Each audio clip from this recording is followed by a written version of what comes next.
get started? Gotta catch everybody up. Well, we want to hear what happened. With my house sitter. Yes. Okay. Yeah. We're dying to hear about it. Well, I heard some. You heard about it. I didn't hear about it. Before you got to. I don't know. Yeah, I did tell Jairo. So But you're all gonna hear at the same time I'm hearing right now. This is fresh. Yeah. Well, first, really quick, we'll do. You don't have a. I have. Is this kosher? It's a substance. We allowed to hit this in here? Cheers. It's a filled. Are we allowed to hit this in here, dear? Yeah. Oh, I mean, I think so. You're like, well, I'm doing it. Let's check with our producers. I have the. Yes, you got the green I light. have the YouTube. Oh, it's clogged a little bit. Oh, there we go. Keep going. Oh, meaning like inside my house is what you're trying to say? That's what I meant. Yeah, that's what I meant. let's check Yes. with our. That's fine. Let's I mean, check with our it sponsors. doesn't smell. I mean, the amount of weed my ex-husband smoked in this basement. Okay, so we're good. You're fine. All right. And I have the YouTube flip to no kids. Okay. Yeah, so we should be okay. Let's hear it. What happened with your house? Okay, so House sitter. You went to first. Where did you go?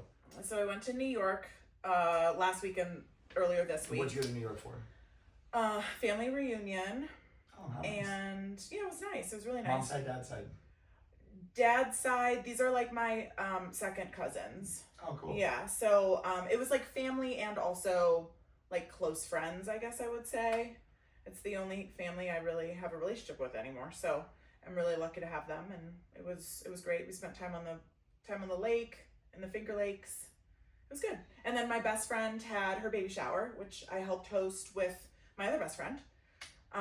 She's having her first kiddo, so that was great. Boy or girl? She's having a boy, and his name's gonna be Cooper. Oh, I like the name Cooper. Isn't that cute? I love the name Cooper. I know. I got there's Oh. a Cooper that comes to the gym. He goes to yoga, and Cooper's a good dude. What did you say? Heido, what did you say? Oh, you drive one. I do. A mini. I missed that. Yeah. I do. You I got drive so one of those. excited. I mean, you know what's crazy? Pick one. This is how Cooper, my friend, the impact he's had on me. I hear the name totally. Cooper and I don't even think of my car. Think about Cooper. Oh, Yeah. it's a great name. It's like unusual enough where you don't hear it all the time, which is cool. And then but it's not like so out of, so weird that like you don't know how to pronounce it or like whatever, Yeah, it's not really a 2025 name, is it? No. What are the 2025 names? I don't know. They always 10 years ago they were like Jackson, Braxton, Yeah. Claxton. I think they've gotten more ridiculous. Dad. Yeah, they're different now. I think they gotten more ridiculous. I don't know. They always kind of come out at the end of the year, and I think they say like they'll publish what the most popular names of the year were. Remember when it used to be Amy? No. Or Amanda? Shit, And Jennifer? I still don't know many Amy's. I don't know if Amy was ever My popular. sister's name's Amy. I have an Amy as a sister. Oh, you do? I do. Oh, Have you I guys love ever seen that. Freakonomics? No. You know what that is? Freakonomics. Freakonomics? You know what it is? No, It's but a- I need to know. It's not the freaky kind. Oh, You okay. Well, think. never mind. It's an economist and a sociologist. Nerds that they came together. There's a movie about it, and they have books, and they have some freaky statistics. They do the economists and sociology. So they merge it, and they say the top names and how these names will get you applications to look more attention on your applications than these names, whether it's a racial thing or it's just the way they sound. Interesting. They geek out on these things and they go into it and they have the movie. It's fucking bizarre, dude. They have that. They have the best strategy to win a hot dog eating competition. What's the best way to eat it? If you eat it the whole hot dog, it sticks to your mouth, so it's better to ball up the dough and eat the dough first and then the sausage. It's like these dudes that are professionals at dumbass shit, they geek out on it and they come out with strategies on how to do things. But they're two nerds that just have too much damn information. Freakonomics. And they have lists of names, the most popular names, and statistically where those people are gonna end up based on their. Really? Yeah, and it's so there's like a science behind that. Yeah. And they That's have so statistics to prove it. interesting. Oh my god. And they put numbers together. These years, this happened. Huh. And and those kids are now adults and they're doing mostly this, and they landed here Wow. because what happened here. Okay. They geek out. Huh. But it's like very interesting to hear them talk and to hear how they think. Like, I never fucking that. Nobody fucking cares about that. Okay. Well, anyway. Freakonomics. Okay, for you. So you're in New York. So I was A in New baby York. shower. Family reunion. Yes. You get a house sitter. For a week. So I needed a house sitter, and I used this website called Trusted House Sitter, which I love. Oh, so this isn't someone you know. This is not someone I know. Explain how Wow. trusted house sitter works for the ones that don't know. So you pay a yearly membership fee, and there are people on there who are house sitters, and they apply. You post your sit. Okay, so like for example, I posted, these are the dates I'm away. This is what I need a house sitter to do while I'm away. I need them to water my plants. I need them to feed my dogs, right? So that's what you post on there. And then people apply to sit for you. A lot of the people are transient and they don't necessarily like have a place that they pay for. So the way I understand it is people that are homeless. No. I mean, And that's what I hear when I hear transient. Nomads. I would say more so They travel. nomads. And so they're using it to travel overseas. They're using it to go to Hawaii, things like that. Yes. Okay. Yeah. That makes sense. It's Yeah. great. It's great. It's connecting you with people that Yeah. you need a service. You need a service. They can provide it. I'm sure some people are homeless on there, to be fair. I just want to know if they brought a ghost in here. Okay. Because are we getting to the ghost? Shut the fuck up. I think We have a homeless might ghost even in the be- house. It might even be worse than that. I think Okay, it's worse let's than hear that. it. I think because my theory is that it's worse than that. But Yeah. So okay, so that's the premise of it. So people apply. I had 2 people apply for my sit. The first person had terrible reviews. She had reviews that people. There were multiple reviews that she had that she basically ate people out of house and home. Like they came home and everything was gone in their fridge. She like stole like a leg of lamb, and that the person who was like the house that owned the house was like needed it. She wrote a review and she was like, my roasted leg of lamb is gone and I needed it for an event this weekend, like stuff like that. So this girl was like, and she also like sounded like a bad pet sitter too. Like there were reviews that she was like neglectful of the animals. So I was like, well, obviously I'm not going to go with this person. And I've used them. To be fair, I've used this service about 8 times and I've had amazing results. I really have. I've had awesome people stay here. I have clients that use it too. Yeah. I've never even heard of this. Because it goes by reviews, right? So like people typically want to perform well so that they can stay, and Trusted House Sitter is pretty, like they'll kick you off the site if your reviews start to really suck. So, And the leg of lamb lady had not been kicked off yet. yeah, which is surprising. Odd, okay. But she also had a lot of really good reviews. So she had like 10 really bad ones and then like 30 really good ones. So it was kind of weird. Yeah, I don't know. She's been on there for a minute. It must be really bad to piss off somebody like that, to leave a bad review. It's like, Yeah. like, just stay in your house. And these be these respectful. reviews were like essays. They were like, this is what this bitch did. Apparently multiple times she had let the lint in the dryer build up so much that like multiple people commented on how they were shocked they didn't have a house fire. Like just stuff, just like negligent stuff. Wow, right? how do you use the dryer that much? Also, yeah, when I wonder if she was having Really like gone, like a month? longer sits. So a lot of people like longer sits.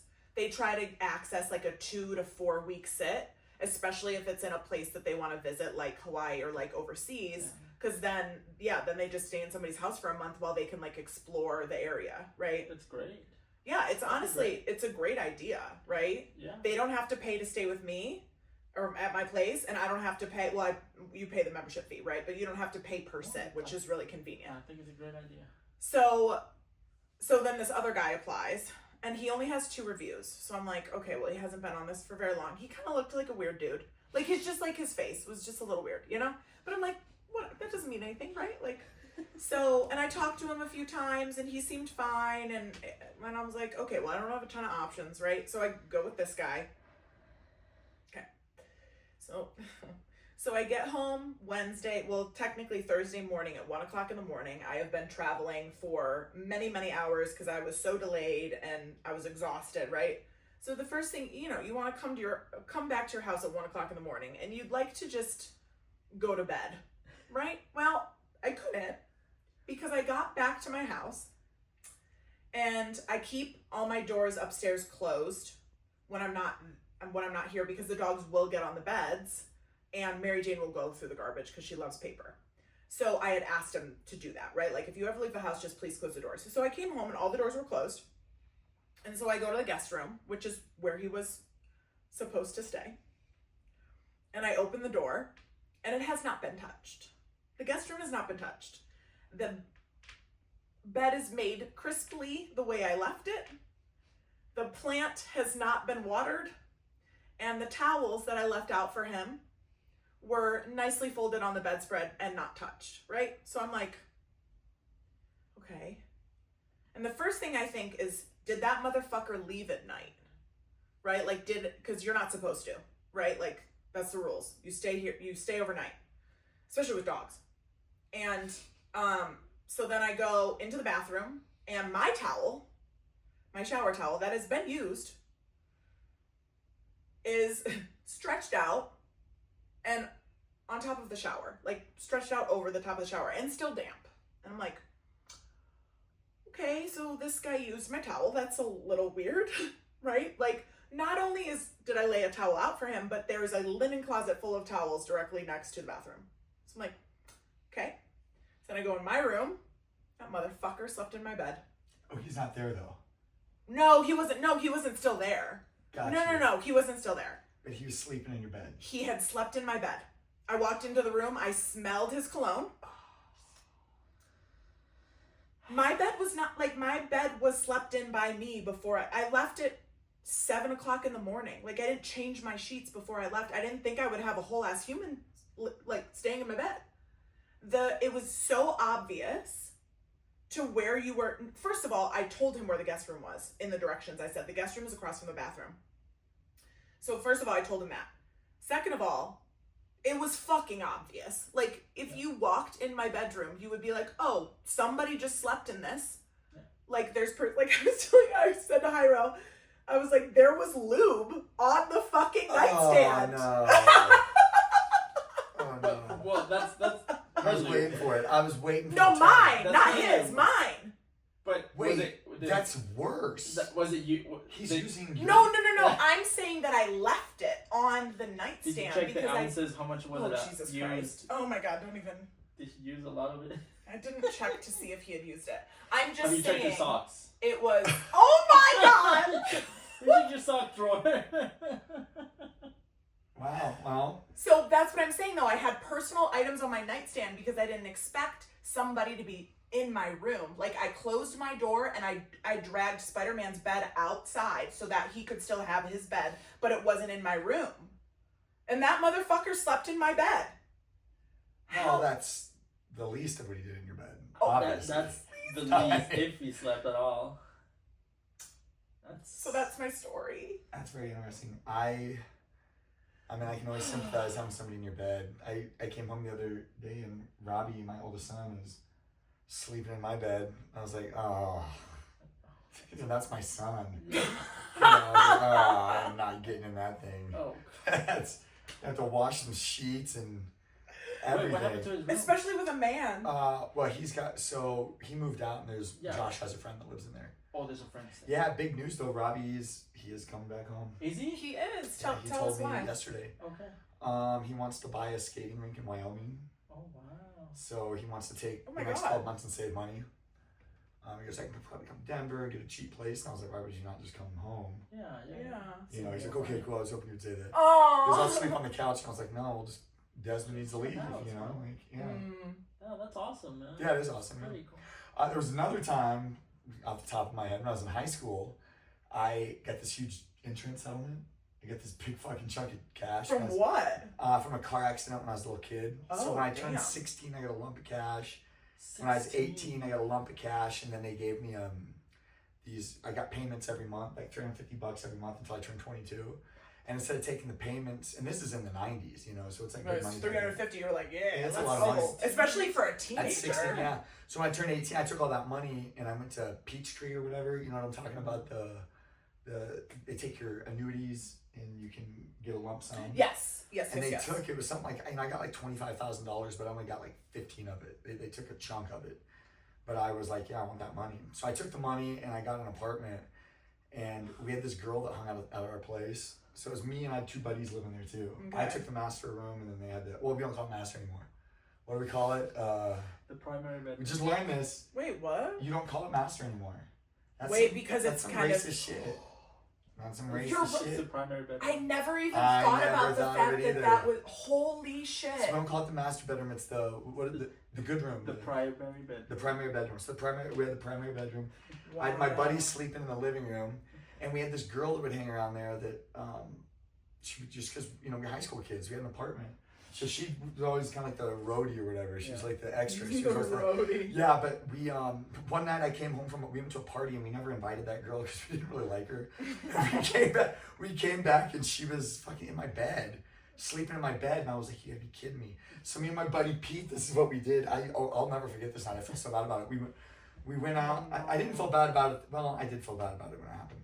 We're outside the door and I'm like, we gotta get this fucking girl out of my bed. And my buddy Pete, he's like, bro, you've got to do this for the Wu-Tang. It's for all of us. Like, we can't stand this girl. Just get rid of her. You're going to stand up to her and tell her to leave, and we're all going to be grateful. You got to do it for the Wu-Tang. Oh and God. I couldn't do it. I didn't have the balls to do it. So I was like, this is what we're going to do. We're just going to go, let's go sneak in there, and we're going to set my alarm. This is back with alarm clocks, not cell phones. Yeah. We're going to set the alarm for like 5 minutes, and we're going to let it go off. It's gonna buzz, and then we're gonna go in. We'll get her out of there. You can go sleep in your bed. And I was like, yeah, okay, cool. So we fucking sneak in. We set the alarm. Come back out, and we're just laughing outside the door. And it's like a minute goes by, 2 minutes, 3, and we're like, fucking, did I not set it right? I open the door, and she's standing there, and she's like, if you didn't want me here, all you do is just say it. So she. She heard. Yeah, of course she heard everything. She was laying in bed, probably devastated that we. Did she ever come back? No, never saw her again after that. But we always, she was the Lorb. I don't know where that name came from, but Lorb. Lorb? Yeah, she was the Lorb, is what everybody called her. I wonder if that was an abbreviation for something. You know, I don't know, but it was like, yeah, she's just always around, sucking the energy out of everything. Guys, if you don't know, Robbie, ladies love Robbie. So they just kind of hang around, and they just until he kind of gives in. Well, at least with you, it was a woman. When I was in high school, I took a friend home from a party. He was fucked up. He peed on my bed. Oh, that's awesome. He was like a Motley Crue looking dude. Oh.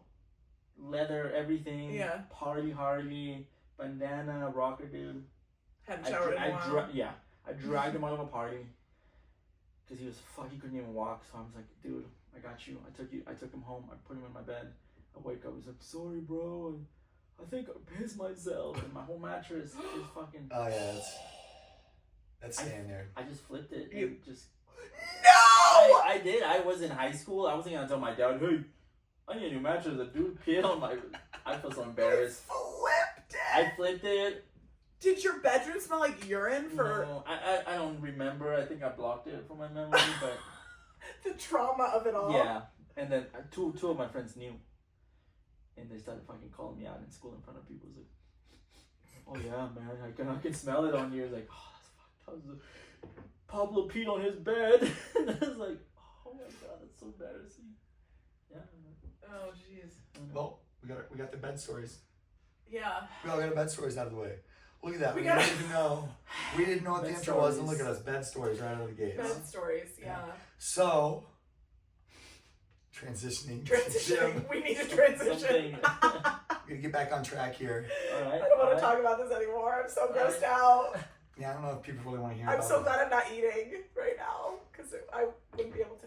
After the podcast, we'll discuss all the activities your house sitter could have engaged in. Can we not? I'm gonna be dropping shit all week about this. Shit! Why did I even tell you? You know Oh it's coming. no! You know it's coming all week long. Either he was. This is what I said to Jairo earlier. Either he was dumb as rocks. No. Because he could. You don't think? No. I don't think so. I think if he You think does he was that a freak? lot, yeah. Somebody said to me he might have just been really lazy and known that he would have had to like change your bed, like your guest room bed, and just didn't want to. Is that not it either? What do we He think? could have slept on the It's couch. probably, it could be all of that shit. All of the above. Yeah. Okay. All of the above, I yeah. don't know, man. Ugh. I'm gonna go with what I'm thinking. I really me thought too. if he I'm was gonna go with the nastiest thing Oh my it God. could be. I thought if he was a freak though, he would go into the guest room and like mess it up and make it seem like he was sleeping there. Right? You would think that that would happen if he wanted, You never know. or he just doesn't care. I Oh, quit boy. trying to figure people out a long time ago. Yeah, Yeah, that's a, figure out that's a what great they- point. Why they do what they do. You should call You him. just I don't want Just call him to. up. Like, I hey, man, just- I have some questions. He texted me like the next day after I got back and I just didn't respond. I was like, I just want to pretend like this didn't happen. You know what? lesson learned. Yeah, lesson learned. Okay, so our topic of the day, Robbie, go ahead. Yeah, is well, and I know we've touched on it before, Mhm. but it's just I'm into the bodybuilding, functional lifting, tracking food, calorie. Like this is my jam. Yeah, Programming, it just like is. you guys, just same thing. Yeah. So just about different splits Yeah. and training splits and what splits mean and why you should And attach why you yourself to a should split and or what's shouldn't. Yeah, totally. and what's why you're going to do what you're going to do. Yeah. So, first off, I'll start off with it. Please do. Yeah. The most popular split, and probably the one that everybody's heard at some point, is the bro split, right? Right. Mhm. So whenever you hear people talking about lifting and bodybuilding or getting into shape, and you say, what's your split? Generally, people will reply with the bro split. And the bro split is what I started with. Me too. For years. I think that's what most people start with because it's the most well known and It's popular. Yeah. but it's unfortunately that's not always the best thing. If you're just getting into working out, you shouldn't necessarily be doing a bro split, but we can talk about that. Yeah. Yeah. I feel like at the beginning, I didn't know what I was doing at all. Yeah. Whatsoever. And so what's crazy is what I did, and I'll tell you guys tips. And one thing that and this is why we do this, is just to give you guys access and kind of hear our way of thinking and what trainers think about when they're programming or what are Yeah. And give you education too. So you can do stuff on your own. and in essence what this does is kind of puts us out of business. Yeah.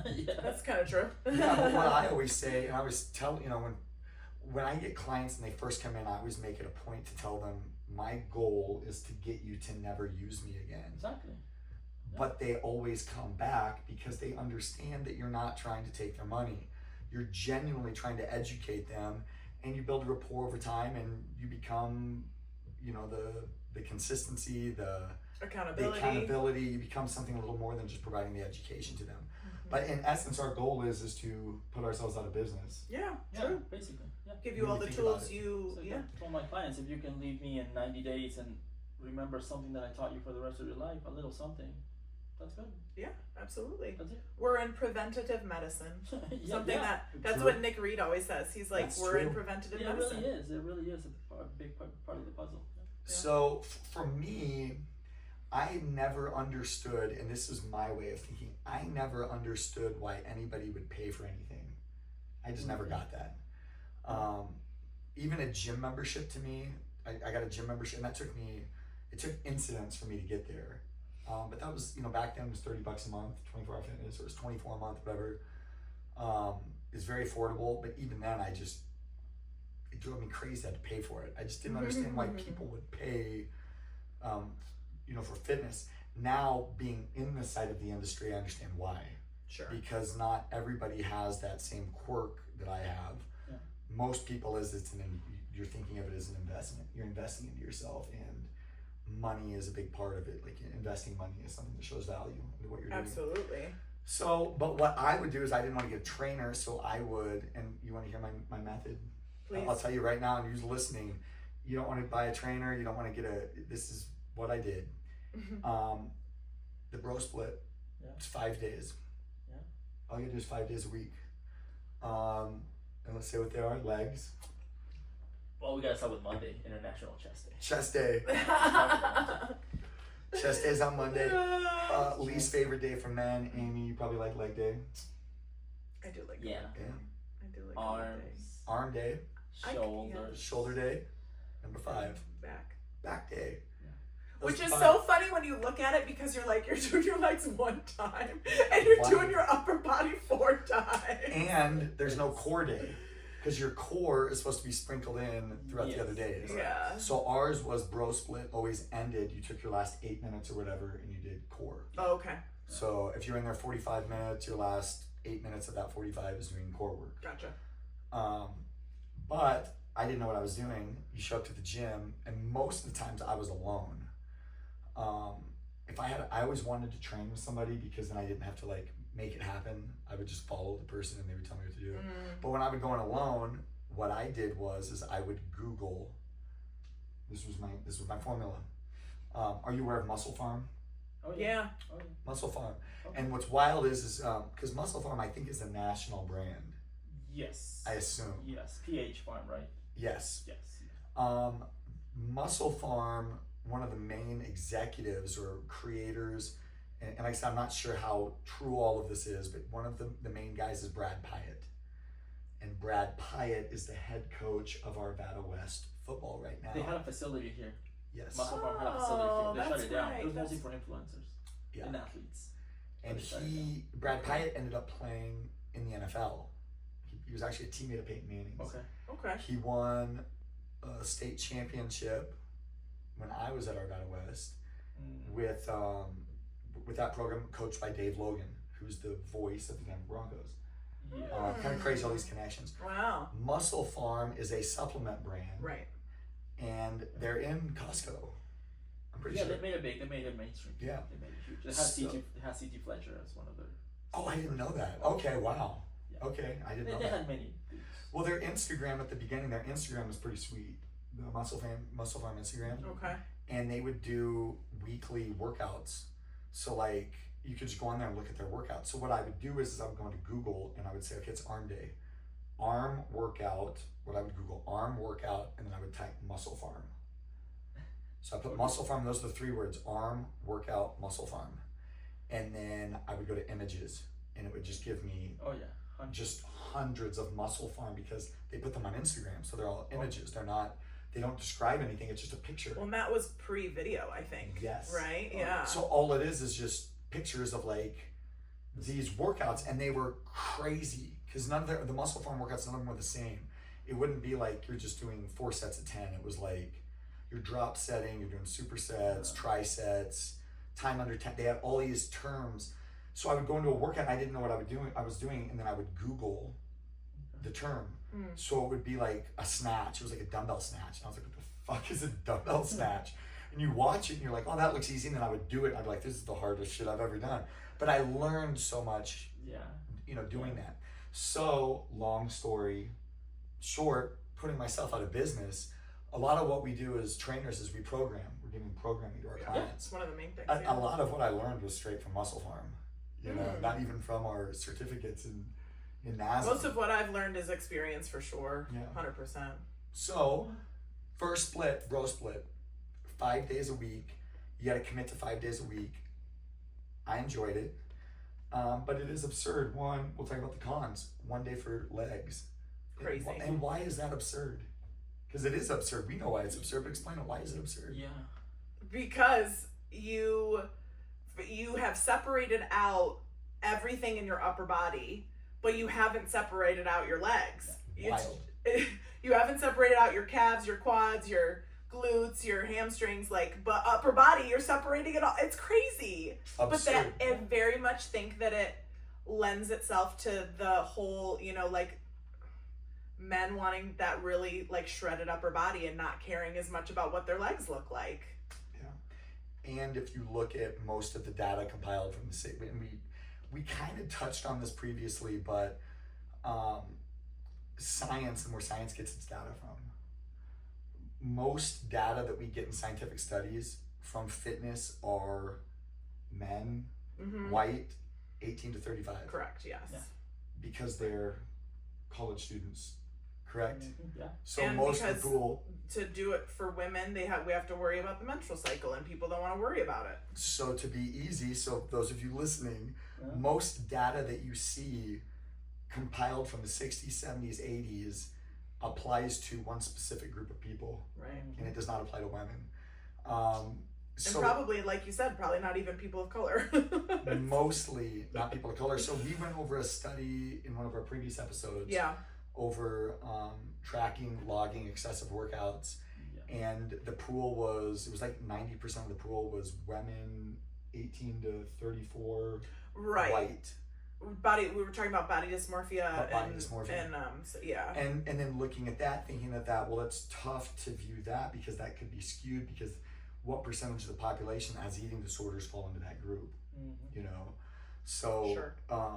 it just skews information, skews data.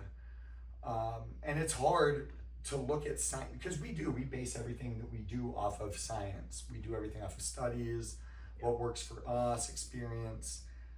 But a lot of the data that you're finding it's not conspiracy theory because it's not done No. intentionally. It just is slightly biased. It is slightly biased towards men. And if you need to look into who paid for the study and what did they come up with and what are they promoting. Yeah. And if it's in a keto book or Oh, this yeah, try that or part. this new wave of split, who funded it and how are they profiting off of it? Which Right. And what's the population of the study? Yeah. Right, and who are they targeting? It's like, Yeah. okay, there's some truth to it, but am I gonna apply that to everybody? I always try to merge the science and the experience and the bro science that I've learned. Shit ton of bro science from YouTube and crazy shit that it's working for somebody. I believe in a lot of the bro science. It's fucking working for somebody. I agree with it. Yeah. So when my clients say, "Hey, my friend told me to never do this, to always do this," it's like, it's a very long answer. But who's your friend? What does he do? Does he bodybuild? Has he been training for 20 years? Or he doesn't know shit, and he just saw a video of some bodybuilder saying that he's not wrong. But by doing this for your rows, it's not. You're a newbie. It doesn't fucking matter. At all. It doesn't matter. And I would like to touch on that with you and ask you about this. Because this is something we see all the time. It happens to us. I know it happens to you too, Yeah. all the time. Where you have someone say, I watched a video and they said I'm supposed to do it this way. For example, on a row, there's multiple ways to do rows.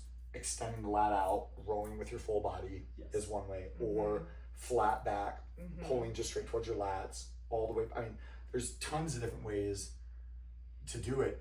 But why, for the most part, are they making videos like that saying do it this way and not this way? Why? Clickbait. It is a lot of I have the answers. There's only one way to do things. Because if you say, just pull the fucking thing, and just retract your shoulders, make sure your scapula is depressed and retracted. Yeah, form videos do well. They do well. They do because well. people want that information, so they watch it, and then you've got to be if you're an influencer, like a fitness influencer, trying to make money and trying to get people to follow you. You can't just be like, oh, this is how you row. You've got to go through the individual steps, and it's gonna be very different from a bodybuilder's perspective than a powerlifter's or Olympic athlete. There's gonna be very different. And are they all? Is he wrong? Is she right?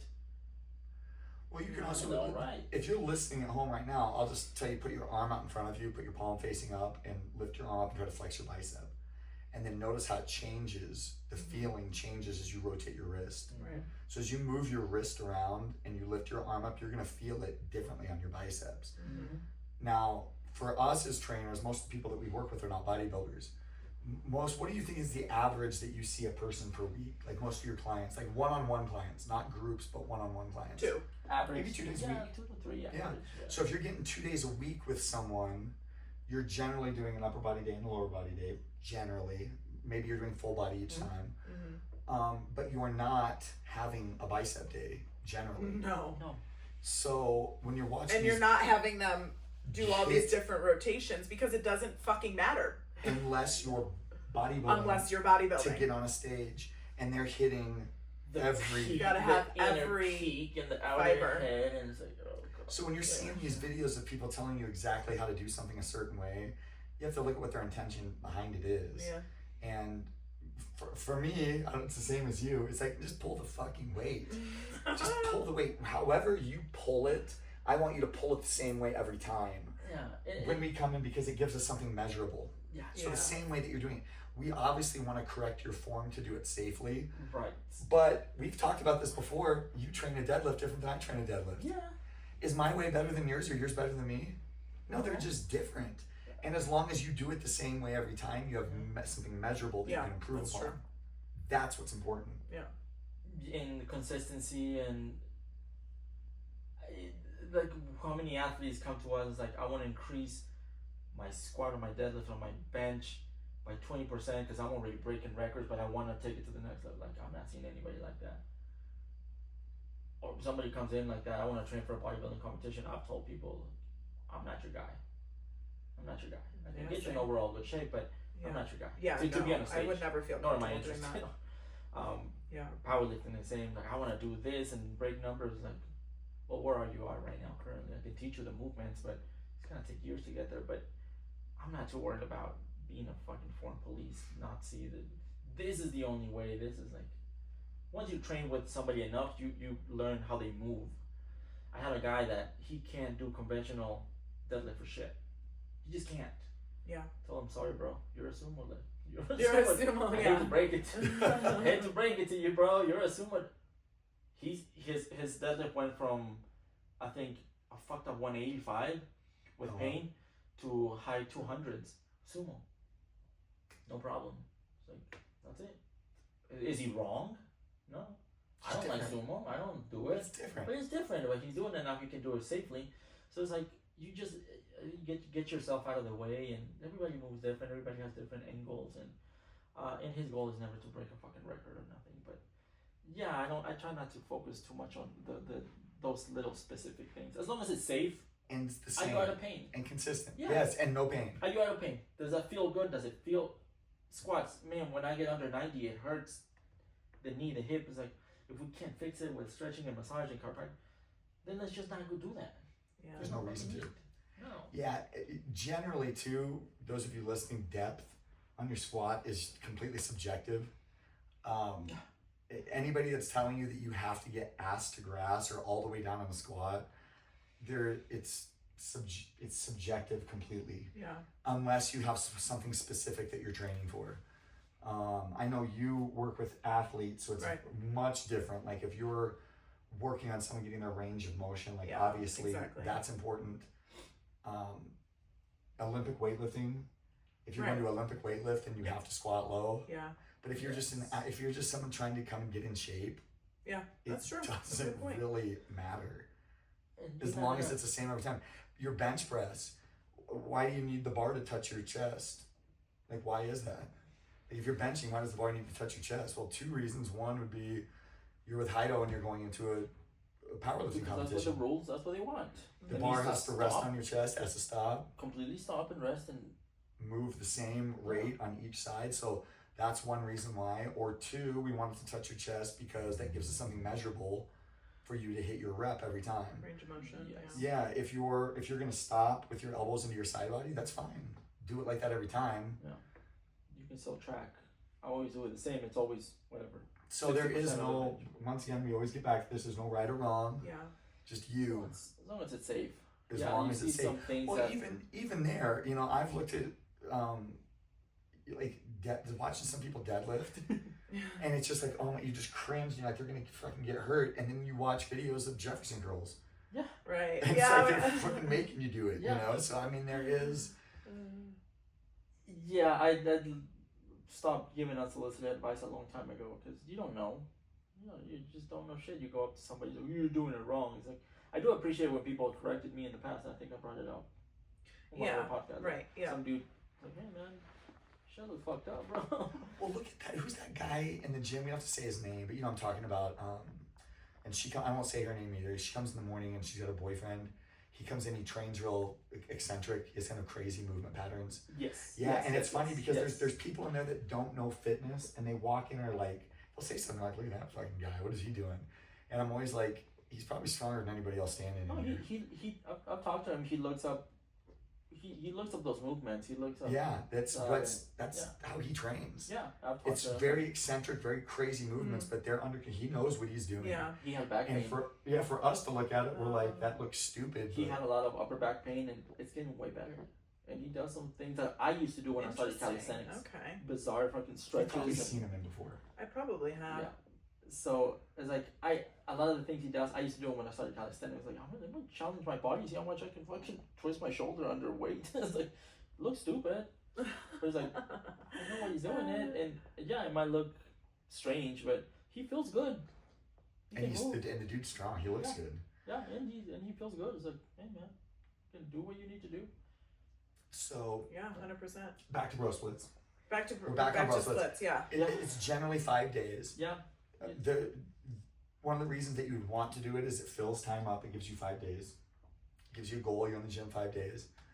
Another reason why bro splits are popular is because it allows you not just training is what's important to your muscles, but the rest Recovery, and the right. recovery. So it allows you to blast your legs for that one day. You can go a lot more volume because you have 5 days, 7 days to rest. It's a lot more volume to Yes. destroy it. Yeah. So there's pros to it. The cons, The pump too, which is a great feeling. yes. The pump, you're chasing that pump. Yeah, generally, like if I'm doing an upper body day, or if I'm, I very rarely just do biceps. Yeah. But if you go on an arm day, that's all you're doing is biceps and triceps. Right. Yeah, for an hour. For an hour, and you're walking out of there pumped up. Yeah, you get So- that pump. Oh yeah. There is no knock on this, but it is No. what I started off with, and it brought me success at the beginning. Yeah. Correct. And then I moved into the next one, which you want to take a guess at what it was? push pull. Yeah. That's it. Push Yeah, pull, that nice. changed Yeah. everything for me, because I remember somebody telling me you don't do push pull legs. So that was the next split that I transitioned into. Okay. 5 days moves into 3 days, Right. which really equals 6 days for the junkie. Yes. 'cause The gym junkie turns Okay. into now you've got 6 days Oh, in yeah. the gym. Oh yeah. So now you're hitting 2 leg days. Thank You God. Yeah. 2 push days, Yeah. 2 pull days. And you can do hybrids, all kinds of hybrids of that. You can split, which is typically what I do for my new people. That leg day is gonna be a ham driven, like a hip hinge driven, and the other one's gonna be more knee bend. Right. And I was like, you're still hitting legs twice a week, but you're focusing on a different area. Yeah. So, yeah. That's It also that's cool. splits up, it turns, and to make it easier to understand, pulling would be, anything that's coming towards your body. So that really it disables arms and turns arms into a pull day. So your pull is back and bicep. Yep. Yep. And then your push turns into chest, shoulder, tri. And then your Yeah. legs, obviously hamstring, glutes, Mhm. quads on the front end. That is where my evolution shifted Mhm. Okay. of how I thought about fitness, Okay. because I always thought how important it was that you needed 5 to 6 days of rest on your body part, Yeah. No.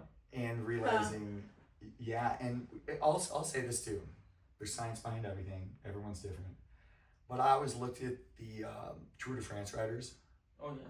look at their legs, Dude, those fuckers. incredible. Insane. And just speaking of legs and speed skaters. Oh my God. Speed cyclists, speed skaters. Woo! It's unreal. It's unreal what they And carry. what are they Big doing? boys. Big thighs save lives.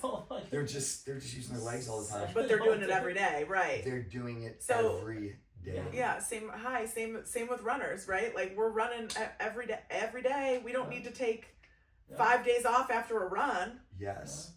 So that's when the shift Yeah. happened. Uh-huh. That brought a pro and a con, because then it was like the key is hard all the time. Pushing hard all the time. So that's a con. It can be. Yeah. But at the same time, it's the pro.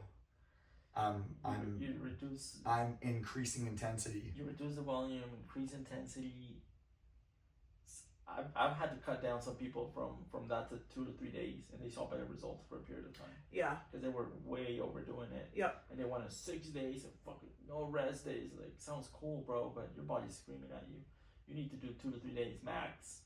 what do you mean? It's like, try it. Try it. Right, for a try it. month. Yeah. Your body's gonna tell you. And if it helps, then maybe we run it for a little longer. And then we can jump back into the 6A. But it's not for everybody right off the bat. But I understand because we get addicted to it. We love it. So you're telling me to do less of what I want? No, I want more. It's like, ooh. And we'll talk about this now too, moving into the other splits. But we've got 2 down, right? Mm-hmm. The bro splits. Yeah, I think push-pull.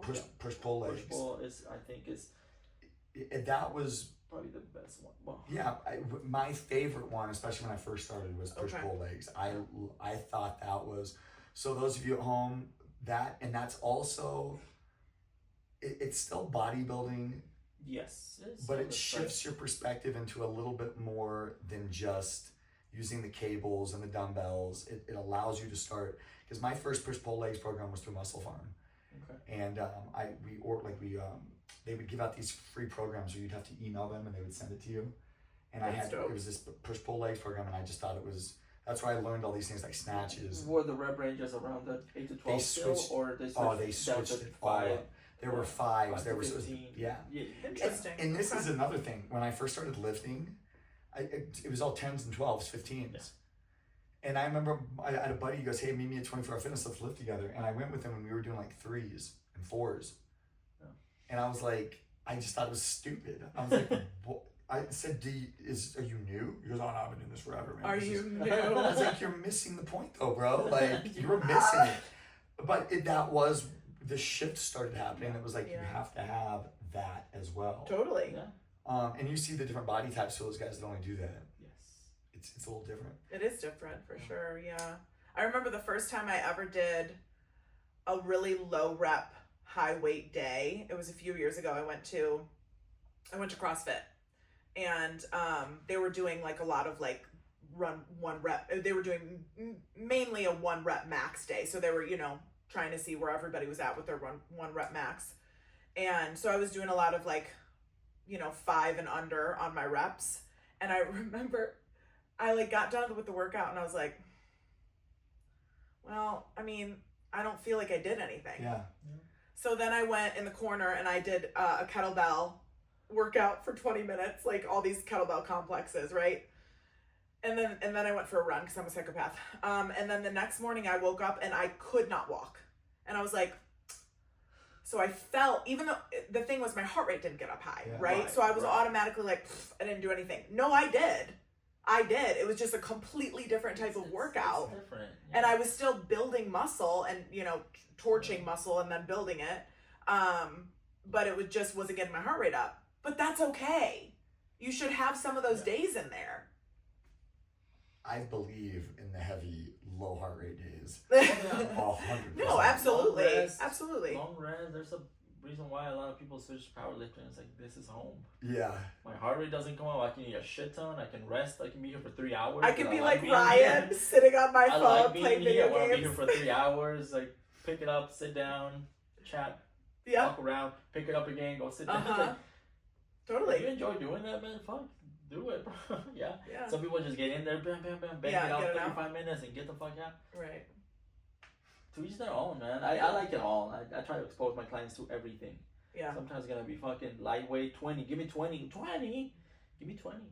Let's see. Let's bring that heart rate up. I like 20s too. And sometimes it's gonna be 3. Like, bro, this month is gonna be low. So make sure you sleep. Make sure you get your calories in, because we're gonna do 3 to 6 max. Maxes go up, numbers go up. And it's like, okay, you're cycle it. Periodization, up and down, where you at, and is the athlete or is the client ready? Is the body ready to take it to the next level? But I think it all matters. You can learn something. You can work on endurance, strength. Yeah, sure, the muscle growth and all that is cool too. But I think you can do a lot if you know how to. If you know your client, or if you know your body, you can do a lot. If you work it smart, you can get. I don't think you can get it all at the same time, but you can get it all at some point. And that's what I always. You can shit on CrossFit all day, but CrossFit, I think, opened the doors for that. Mm-hmm. You can fucking run with a 60-pound sandbag, and you're deadlifting heavy, and you're doing handstand walks. It's like, And swimming, it's like, what the fuck? It's challenging. Yeah, for Probably sure. not for everybody, but they have some bizarre things that they do, but there's a place for that. Yeah. You know? Totally. And so I like, you get your people in and you grab them fucking cycling through heavy shit and light shit and hit and run and sled, and it's like, that's fucking good. Yeah, try to get everything. Yeah, it's fucking good, man. Yeah. Some people hate it. It was like, Yeah, go somewhere else. yeah. They find somewhere else. You know what I mean? Yeah, I got someone like Yeah. that. I don't like that shit. It's like, that's fine. I Yeah. know how to train you, and you just want easy peasy right here. That's fine, to each their own. Yeah. But I like that. Yeah. Fucking get in there and test yourself with everything. Yeah, let's go. Yeah. So looking when we're splitting, and you're thinking about the word split, you're splitting up your work. So generally, when we're doing the 5-day, the bro split, if you have one leg day, you're doing, I don't know, 8 sets, 10 sets. Yeah. Of 4. You're taking like 8 to 10 exercises, doing them 4 times. You're doing sets 10, 12. And you generally high intensity, blast, and then the rest of the week, you're resting the legs. Push-pull legs allows you to split that load up. Yeah. So it's a split. So now you're able to do, we were talking you one day where it's the front, your quads, doing a lot of knee bending squats. Another leg day would be hinging the back, right. So you're splitting the load up, and it's into 2 days now. So maybe you're still doing 8 to 10.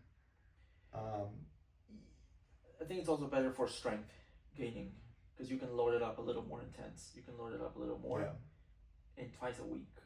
You can do those heavy squats twice a week instead of just 1 day a week, and not walk for it.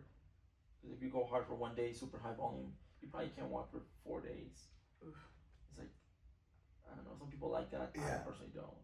Well, we're getting into it now, because this is where the shift really starts thinking. Because after I did push-pull legs, I wanted to switch things up and take it to another level. And that's when I went to the next one, which is just straight upper body, lower body. Okay. Which is completely next level. You have an upper body day, a lower body day, and you're just rotating them out. Now this requires a little bit more programming and a little bit more thought that goes into it, because you can split it up however you want. Yeah. You can do your upper body day. You can do a push day, rest. So you do a push day, leg day, pull day is one way to do it. You can split up like the bro split day. You can do like a arms, shoulders, back, chest, however you want to do it. For me, was just splitting up all the muscle groups and just trying to do. So for me personally, mine would be on my upper body day, I would do like a push pull, another push pull, doing lots of supersets. Yeah. All you're really doing now is you're taking that volume and you're spreading it out every other day. So your intensity now doesn't have to be like you're walking in and beating your head against the wall, or your legs generally. Like I don't have to go in and crush myself. I can give myself good leg work every other day and feel more functional. Yeah, for sure. And then the next one. 2 days. Well, I'm always been doing the 2 days. I know you do. But the next one, 3 a days. Yeah, I think you 4 do 3 days. But the next evolution was full body, the full body splits, and I honestly, where I first heard about it, I think was Ryan Fish. Okay. I could be wrong. It might be. But it was years ago when it was a few years ago when I first heard about it, and I was like, why am I not doing this? And like I said, this doesn't mean it's right or wrong. Yeah, no, of It just course. changed how I think about it and how I go in and lift. And instead of me going in and beating, my quads up for an hour straight, now I go in and I hit. This is what I do: push, pull, squat, hinge, core, cardio. I do 6 elements every day. Okay. If I hit those every day, I'm hitting pretty much a full body workout. And it could be in 2 sessions. Yes. Or 3 sessions. Yes. 100%. I know, because I see you have a break and you fucking go and squat, bam, bam, bam. And then you're done. And then you have another break later. And then he does his HIIT workout. Like, oh, okay. Great use of the time too, because you have it, you're there. Yeah, sometimes I use it as an excuse, like, well, I only have 60 minutes. I can't do anything. I could have. So I'm starting to I need to fucking do what he's doing. Well, it's all, I'll tell you what, I get very envious seeing all the handstand work, the jump rope work, like all the calisthenics. That shit just is awesome. And I'll say, and I know, and this isn't I don't even know how to say it without sounding derogatory. What appealed me to the gym, what brought me to the gym was seeing you on social media at the beginning. And I know it's different now because you have small children. So your presence on social media wasn't what it was 4 years ago, 5 years ago. No. But do you remember the content? I was always like, man, Jairo's social media was fucking awesome. awesome. It was awesome. You were always on there talking, and not like I said, I don't mean it derogatory, and I'm not saying it like as a bash or anything. Your focus in your life has completely shifted. Totally. Because you have very small children. Yeah, right. But it's always seeing that stuff, and it's cool being in the gym and seeing it firsthand, like seeing what you're doing is pretty cool. I mean, and that's, when people ask me, what does your gym specialize in? I don't, I typically say we don't really have a specialty, but we offer a lot of calisthenics equipment and stuff and trainers that most gyms don't have. And I always make sure to mention that because it is really cool. Yeah, I guess we don't specialize. When people ask me what type of gym is it, what do you do? Yeah. Well, I do bodybuilding stuff. Like, well, we have that. Yeah. Right. What do you do? All run and athletic. Oh, we have some stuff of that too. I'm getting to powerlifting. Oh, we have all that too. I don't think I want to be known for one thing and one thing only. No, you don't have massage chairs, spas, saunas, or tanning beds. Right. Tanning beds. If you're looking for that shit, you're missing out. You can bring your own Although chair. we should maybe put in one tanning bed just for Robbie. You can bring your own chair and sit on the sidewalk, and the fucking sun is there from 3 to 7, bro. Right there. You can tan free. Yeah, we went to. I got real tan at Waterworld. I went to Waterworld on Wednesday. Oh yeah, you've been there before. From Waterworld. Yeah. Sure. Have you been there? No, but it's right around the corner from my house. I dropped Can I tell you this story really quick about Waterworld? I've been, but I've never gone inside. I dropped a man off there once after spending the night. And he was just like, I'm going to Waterworld? No, it was his birthday, and his birthday party was at Waterworld. Oh, that's awesome. And he was turning the ripe age of 25, Oh, and obviously he had his birthday party at Waterworld. But That's yeah, I good. drove him to Waterworld and dropped him off. I was like, this is so embarrassing. I was at a birthday party at Waterworld on Wednesday. Oh, whose birthday party? Hector. Oh yeah, that was for his birthday. That was his birthday. Okay. Well, I don't mean that to be insulting. No. This man was very immature in a lot of ways. It wasn't just. This has probably nothing to do with it, but when I flew to pick up my son 2 Wednesdays ago, Daniel was a pilot.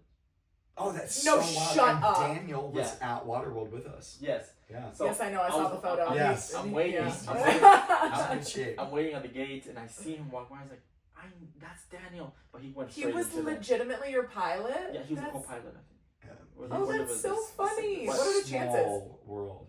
Yeah, he said he saw you too. Oh, okay. Because on the way back, because I asked the first lady that greets you on the plane, the stewardess or the flight attendant, I asked her, hey, is it Daniel in the cockpit? Is that Daniel? Why? Do you know him? If it's Daniel, yeah, I might. Is it Daniel? And she looked on her little tablet. No, there's nobody called Daniel up there. Okay. Oh, that's weird. We land. We come back. We land. We're getting out of the plane, and I see him in front of me. It's like, dude, that's definitely him, but I don't want to get in his face.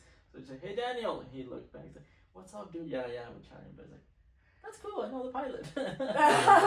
I'm big time. He's one of the most gifted weightlifters that I've seen in person. Really? Yes. For how heavy he lifts with infrequency of like his clean. I asked him, I was like, when was the last time you've cleaned? He's like, oh, it's been a couple of years. And he was cleaning, like around 200 pounds, which is not, it's not lightweight. Yeah, and that's pretty legit. With really good form, effortless, his front squats, his things. I know. So like I invited him when I first saw him in yoga. I was like, he needs to be on our team. You just see him and you're like, I love that. Yeah, I'm like, you're good at doing that too. Yeah, get on our team. Yeah. there's not a lot of you around. You make a lot of people feel like included, which is an awesome. Well, thank you for saying that. Yeah, it's true. He and sometimes so he comes to the gym and he does our Monday Wednesday lifts. And a lot of times I'm like, I should not have invited this motherfucker because he's so strong. He looks good. I like I've dropped down the pegboard considerably since that dude walked in. You know. So yeah, maybe you should put your baggy shirt on. Yeah. Oh my Because god. usually when I'm there, I'm lifting heavier than almost everybody there. And Daniel comes in and that's his warm up. You know. Wow. But his front squats, his back squats, everything he's gifted. Because you know how it is training people. When you train people, most people can't lift. No. They can't. It's most people can't. They do, and we can help you be proficient in it. But most people could not go to a powerlifting competition. No, I mean, they could enter it, but it would look horrible. Yeah. Most people. Yeah, for sure. Daniel could enter one now, without any training. That's wild. If I believe if you coached him, if you end up, but this is the same thing. He's a pilot. There's no money to be made in a powerlifting competition.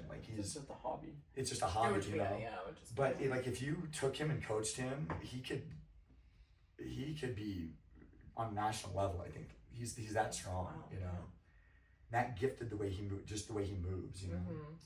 But very wild, yeah. He's yeah. He was you know what's crazy? So most people, I don't know if you guys know this. You know, Waterworld is owned by the city. Really? Yeah, that's not private. That's the city owns it. Highland Hills. Highland Hills. Highland Hills. I was Okay. Highland, when I lived a block away from Waterworld. I was Highland Hills. Which makes you wonder too about the zoning and stuff. What is Highland Hills? What isn't? How much of Waterworld is Highland Hills, and how much of it is Thornton? How much of it is Federal Heights? You know, where does it creep up? Where? Because you always know there's boundary lines and who. In the 1800s, did they establish this line, and then the 1900s over here. Also, Welby is over there. Oh, yeah, Welby. Yeah. Welby, which you're why are you're basically Thornton? Why are you? Well, I'm going to tell you this. You've been in there before, the Waterworld. Yes. You've never been in there. I've never been. I'm going to tell you this. It's one of the most. They crush it. Really? They do such a good job there. Huh. And it blows your mind away because you ever go to anything government run is horrible. Name something government run. The DMV. Horrible. Yes. It's fucking horrible. Until, it's crazy. COVID helped the DMV. Yeah. Remember before COVID what DMV was like? Yeah. It's definitely better now. It's definitely better.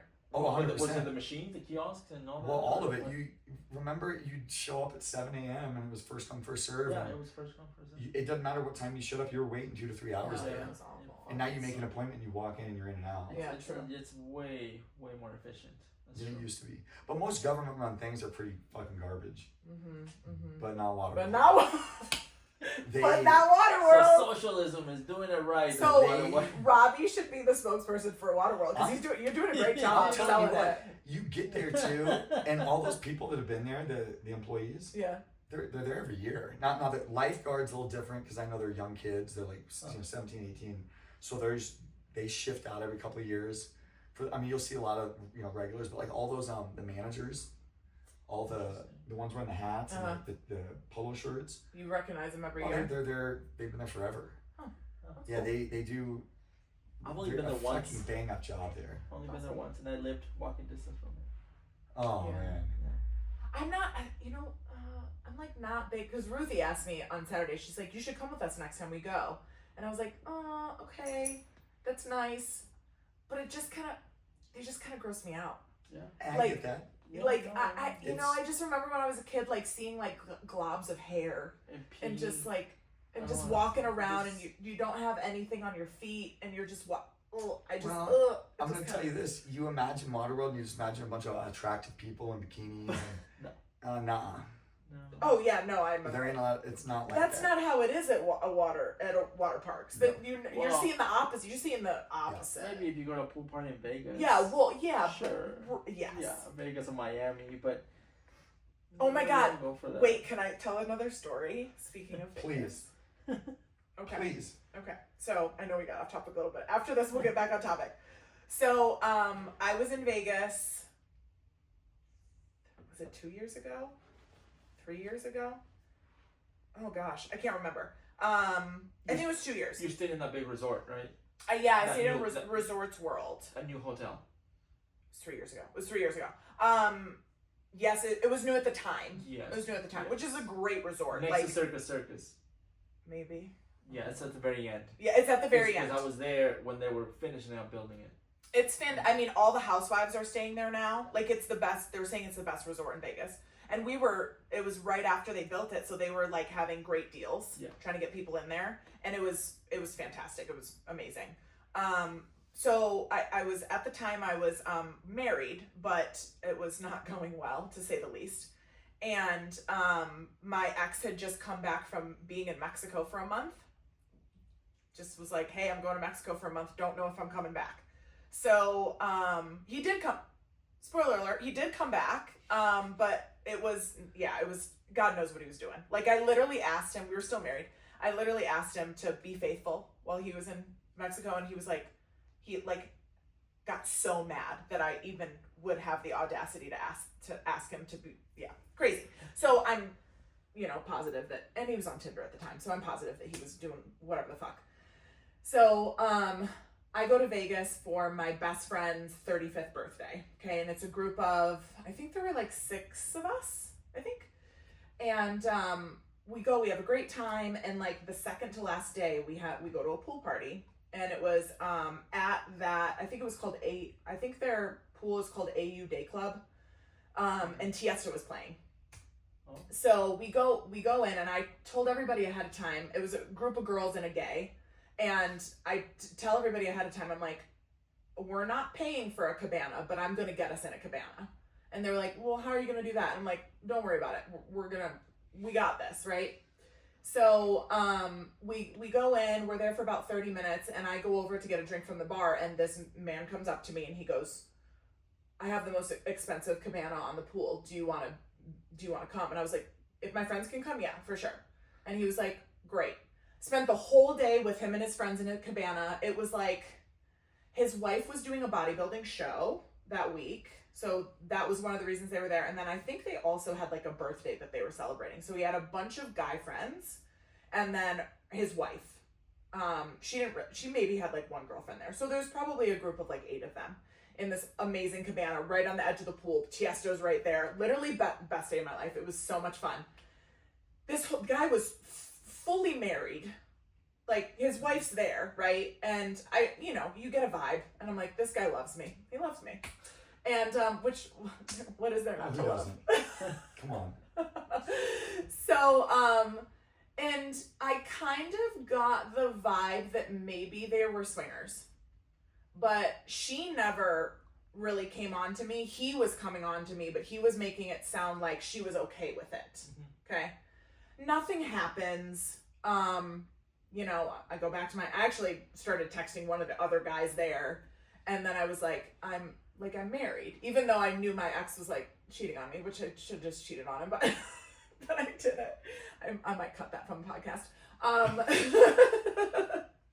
So anyway, I get his phone number and her phone number, I think, and they text me in like a group chat later, just being like, it was so nice to meet you, like this was so much fun, we should stay in touch, blah blah blah, right? So leave Vegas. He starts texting me like a week later, like nonstop texting me. I'm coming to Denver soon. Can we hang out? Like, can I take you to dinner? Blah, blah, blah, all this stuff. And I'm like, I was like, well, first of all, I'm not interested in being with a couple, but also I was like, I don't know. Like, I just felt like for some reason she wasn't in on it. Like, my gut just told me she wasn't in on it. Right. And so I was like, oh, I don't know, and I'm like, I'm still married. Like, I'm like trying to make my marriage work over here. And he's like, I don't know. He sounds like a shitty guy. You should just come out with me, whatever. Anyway, he texts me a few more times. The last time he texts me, I just don't respond. Cause I'm like, I'm not going to do this. Right. A year later, he texts like to the day, I think it must've come up maybe on his like Google Photos memories, but he texts me a year later and he's like, I think about you every day. And I'm like, I just don't respond. Cause I'm like, this is weird. This is a year later, right? This man texted me 2 weeks ago. It's been 3 years. Oh, wow. A photo of a flyer for his birthday celebration. He lives in Frisco, California. Okay. So he texts me. That's all he sends. Just the flyer. And I like respond to him and I'm like, hi. And he goes, hey, you should come out for my birthday. I'll fly you out. And I was like, well, I actually thought about it for a moment, just like for the plot. But I was like, it's this weekend. So I'm like, I actually moved that day, which I do. It wasn't a lie. I was like, I actually moved that day. He goes, oh man, really? Like, I just, okay. Like, I really would love for you to come, but why don't you come another time? And I just text him back and I go, I was like, well, it's good to know that you haven't forgotten about me in 3 years. And he goes, you're unforgettable. Oh yeah. Anyway, so I just had to tell that story because this man, 3 years later, just texts me out of the blue. Maybe you should fly out. Maybe you should fly out. I don't know what would happen. I would have to go, if I ever did something like that, I would have to bring someone with me because I wouldn't feel very safe. Turn on your location, tell a couple of us, we'll be watching. Yeah. Once it goes off the get a map, nice cabana, I'm sure. I'm sure you're gonna get. Would you fly out? Well, if it was obviously with a woman. If it was a woman. I mean, Well, it depends, I guess. Don't know me.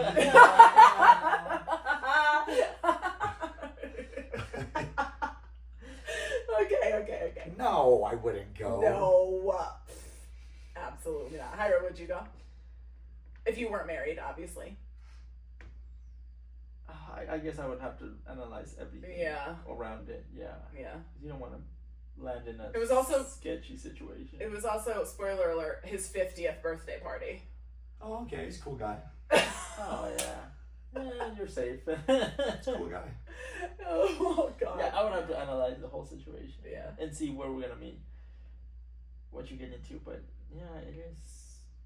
Who knows, man? Cool dude. Just wants to have fun. And yeah. I would do it if I brought someone with me. I wouldn't go alone. Because you just never know what I don't know him well. I spent one day with him. I don't know. Yeah, you don't know. Okay, so anyway. Going back to Bro splits. some bro splits. Push-pull legs. yes. Upper body, lower body split. Yeah. Full body. Full body. Full body. There's options. So I wanted to talk a little bit about the splits I give my athletes because let's hear it. Completely different. Okay, let's hear it. Okay. So, what I will give a typical runner that I am training who is looking to improve and set PRs, they have big goals, right? Whether it's marathon, whether it's 5K, it doesn't matter the distance. I will give them if I'm working with them in person, they get a heavy day. Okay. So that's a day that we work on high weight, low rep with long rests, because I probably mentioned this before, but if you are an endurance athlete, you don't need to be doing endurance in the gym. Doesn't make any sense, right? You're getting your endurance in your sport. You don't need to come in the gym and do 20 reps of things, right? Okay. So I bring them in and they're doing high rep, low weight, which is improving their power. It's improving their time. It's improving joint responsiveness. It's improving explosiveness. How fast are you getting up off the ground? Are you able to speed up and overtake somebody when you're racing them? Things like that. Okay, so that's the heavy lift day. Then, again, if I'm working with them in person, I also like to do, typically I don't see my people I'm working with in person, my athletes, I'll see them for a speed day, and then I'll see them for either 1 or 2 training days, like strength training days, right? So one is heavy lifts, and then the other one would be a combination of full body with a lot of working through different planes of motion and plyos. Okay. Now, if I'm training them online, because I have about 15 online running clients, so those are people that don't see me in person. So what they're getting is 2 full body days, and those full body days are going to be a combination of what I just talked about with the other full body day that I would see in person. So again, moving through the different rotations or different planes of motion, a lot of single leg strength, because running is a single leg sport. And most sports, you're going to want to do a lot of unilateral movement. It just you want to make sure that you can minimize muscular imbalances as much as possible, and plyos. So those are 2 full body days, because if you're an athlete, you can hit it hard, but you're not going to hit it so hard that you're sore for 4 days, because then it's going to interfere with your sport, right? Yeah. And then the 3rd day is going to be mobility. So then they'll do a full 45-minute, which is mainly mobility work, a lot of body weight stuff. Or I would give them full body day, which is mostly single leg strength, plyos day, just plyos, and then mobility. So that's what my splits look like. I don't even know if it's the right way to call it a split, but it's a split. Yeah, which is complete. So I train my athletes completely differently than I train the general population. Yes. But it's like all those things are tools that we have in a toolbox. This person comes in, I want weight loss, I can't really move, this hurts, that hurts, I can't go to the gym 6 times a week. It's like, okay, we can work with that. We can do 2 to 3 days. Somebody comes in and, hey, I'm a fucking athlete, I'm looking into improving these markers, I can do 7 days a week. It's like, okay, well, I got the tools for you too. It's just, I think that's very dependent on. It's dependent on the person for Very sure. dependent on the There's person. a lot of people I would never give plyos to. Yeah. Right? Like, we're not even going to go there. Or if we do go there, it's going to take us 6 months to get there. Yeah. You know what I mean? Like, yeah. It's and I think that's, I've always kind of said, there's no wrong exercise, but there's a wrong programming and wrong timing for that. Yeah, 100%. Because some people, I saw on TikTok this one exercise. It's like, bro, you're nowhere near that. You got no business doing that. Totally. And also, it might be an exercise that really no one should be doing, right? Like, that's the other thing with so many of these like influencer workouts. It's like you watch them and you're like, what's the fucking point? You're squatting. What were you talking about the other day? Or I can't, it was one of our podcasts, sweating on the stability ball. Yeah. I'm like, what is the point? The point is for views. That's the point. It's impressive. Did you like Joel Seedman? No. Because he does that shit too. Yeah, it's party tricks that. Yeah. Sure, it's fucking cool, but who fucking wants to do the risk of injury that you're putting this person under is insane, dude. Even I always think too, how long do you have to set these? I mean, how long does it take you to settle that shit up? Yes. And then to break it down. Yes. That's a great point. You know, I'm like, this is. Some of the stuff that you do, especially in the gym with your clients, when you're having them do like the Nordics and stuff like that, where the way you set that up, I'm like, I love the way he sets that up. I'm not doing that because I know it's gonna take me 10 minutes. It takes forever. I know. So I'll just do it. I move fast. I just like, okay, you just sit there, look pretty. I got all this like. Well, you probably got it down by now too. Yeah, but when I have to do it for myself, I hate doing it for myself. Same. Because then I have to do the work. At least I'm just over here moving and picking shit up. Like, but so I was like, we don't need that. We don't need to do that. Yeah, I'm just gonna hold on to your heels. I think. And I've done that too. So I just sit on your heels. So I get you can fart, whatever. Yeah. Oh, I'll just look the other way. Oh God. Yeah. So sure, they're party tricks. You can challenge people sometimes with stuff like that, make them feel good. Because sometimes the client can leave like, oh my God, I did this cool thing. That's true. That's a good point. Nobody really fucking cares, but you care and you feel great about it, and it's I don't know, it's something that to brag about your friends. I record it, I send it to my client. Look, fucking brag in the office, tell them that you did this. Like, oh fuck yeah, it's a motivator, and it keeps them excited about what you're doing. I was like, that's true. Yeah, sometimes you've got the clients that like really like variety, and they hate just the standard progressive overload. Yeah. Right, and then you're like, okay, well, I'll give you some variety. Like, this is probably not the best way for you to grow muscle, but we want you to be happy. We want you to enjoy coming in here, and that's the most important thing, so let's do it. Yeah. No, we have all the tools to fuck around with. The people that have never touched rings, hey, let's touch some rings. Let me challenge you with some rings, and see if you like it. Oh, I hate that shit. Okay. Well, we can do this. We can do this. We can do this. We can do this. We can do this. We can. Yeah. And you find that people gravitate to certain things. Or they didn't even know they liked lifting heavy because women, it's like, well, I don't want to lift heavy. It's only this many reps and this exercise. It's like, no, we're gonna fucking pick some heavy shit up. Mm-hmm. Can I do it? Like, you sure fucking can. Yeah. I trust you and you move really good. Let's fucking load it up. And they do it. Like, oh my god, I squatted 200 pounds. Like, fuck yeah, you did. It's awesome. It's awesome. So Yeah. it takes a while to get like that with some people to feel the confidence like you can fucking do it and not just be a dumbass like, oh, just put more fucking weight on it. It takes a while, but that's what I like about this, man. Every session is different. And then the psychological part of it too. Every session is a different mood, right? Because people come in Yeah. different moods. Totally. Like what are they So going you through have to that be day? Up and Yeah. down and sideways and Totally. yeah. It very dependent on them. I've had people that come in and you have the plan. We're gonna do this, and they come in. They have a shitty week, a Yeah. shitty day. Maybe we just go for a walk around the building. Oh my god. And they fucking 100%. cry. It's like, this is what you needed today. You Yeah. didn't need to do all this other bullshit. Absolutely. This is what you needed today, and it's okay. Yeah. That was the gains for the day. Yeah. You're talking shoulder, yeah, crying shoulder. Being flexible is important. Yeah. That's I true. had one training session where we went to the balloon. To the bar. I did too. Yeah. Yeah. Great time. It was my last session with one of my clients that I've been Who training paid for for the like drinks, 4 though? years. Well, not me.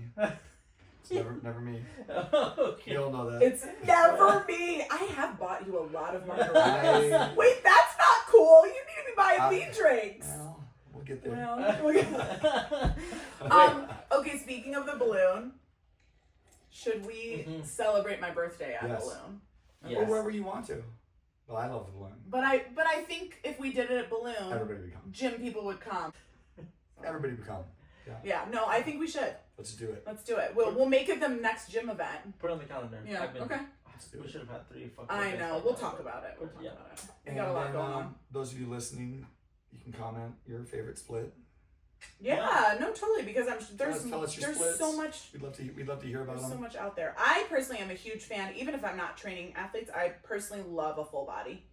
Yeah, me too. I just love a full body. And like the thing is, are you the first time you do that? Are you gonna be, pretty sore probably? But your body learns To adapt. how to recover faster, Quick, yeah. and you will easily be able to get to the point where you can do a full body every other day, or every day like Robbie, So I'm a And, big fan. And if you have topics that you'd like us to discuss, or if there's questions you have you want to hear in the future, you can drop them in the comment too. And then Yeah. just please, obviously, share this. Share our Share it. episodes with your friends. I've had so many. Every time I go to Red Rocks, I have at least 1 or 2 people come up to Yeah. me and talk to me about the podcast.